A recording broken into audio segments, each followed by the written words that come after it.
Five, four, three, two, one. We are live. All right.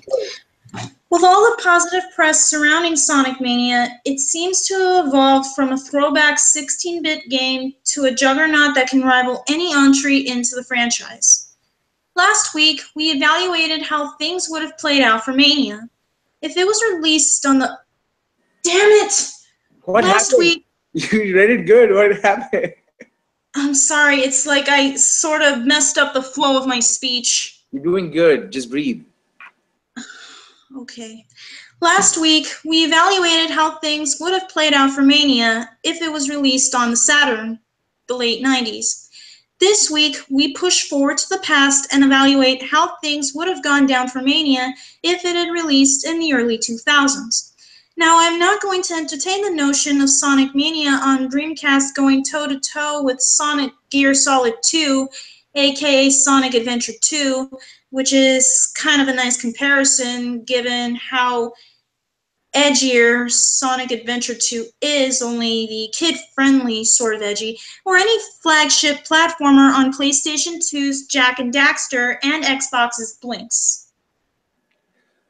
While Mania, in my opinion, cannot function as a home console game in 2001, it can be a worthy adversary to Sonic Team's own Sonic Advance.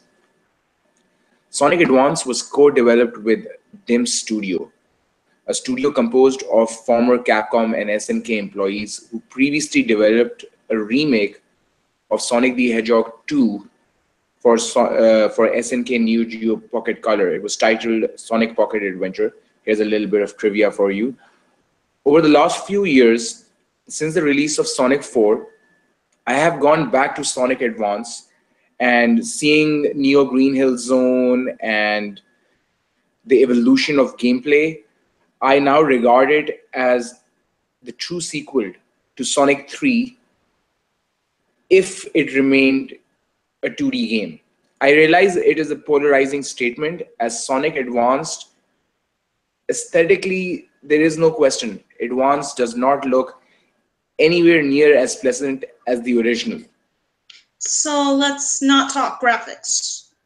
Yeah, like and fun fact, despite being marketed as a 32-bit handheld, the Game Boy Advance has butchered more than a few 16-bit classics. The worst abomination of them all is Comic Zone.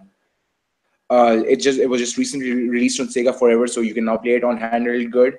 But the Game Boy Advance also had Sonic the Hedgehog 1 Genesis reviews.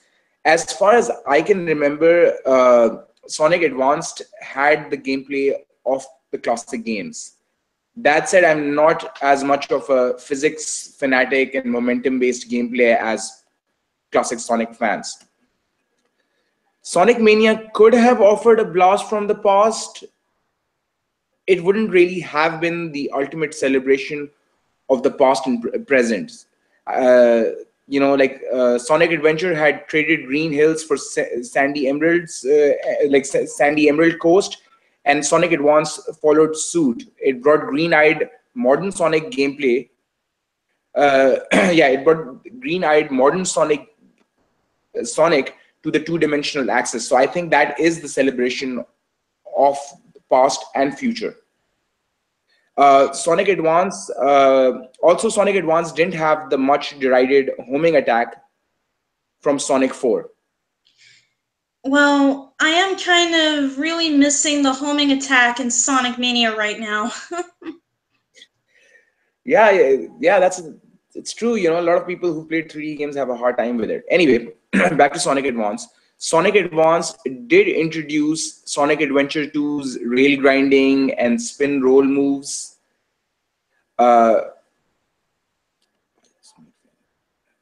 Sonic Advance by the Sonic fan base is regarded as the golden age of DIMS, and I personally feel that Sonic Adventure is the worthy successor to the classic 16-bit games. Since Peter Morawiec's Sonic 2 special stages, the most exhilarating Sonic experience has been in 3D. I am simply not an advocate for 2D Sonic. If you are over 30 and reading this, millennials have grown up with the adventure games and have the same amount of nostalgia for them as you do for the 16-bit games, and yes, I am aware that unlike your flawless 2D classics, our 3D versions are not perfect.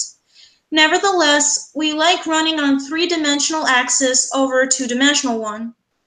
Apologies, I digress. Back to the handheld Sonic games. Bede? Okay, I have already played the first two handheld Sonic games, Sonic Pocket Adventure and Sonic N. I had the Nokia N Gate, so they ported Sonic Advance and just called it Sonic N. I don't want to make ill-informed comments about the other GBA games. I know you've played them, and I've read the reviews, and it seemed strong.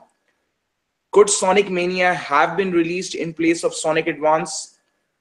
Personally, I am all for 3D gameplay concepts being retrofitted to the two-dimensional axis. I primarily experience them in 3D, so it is really nice that when I play a 2D Sonic game, those features are present. I started with Sonic Adventure 2 and kept with the current games. On handheld, I started with Sonic Advance 3, which is my favorite, hence why I enjoy the 3D gameplay gimmicks in the 2D games.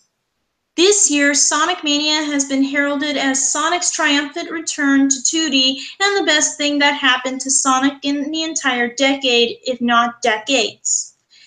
I don't doubt that Sonic Mania would have been embraced on Game Boy Advance. I do doubt it receiving anywhere near the attention it has been awarded in 2017.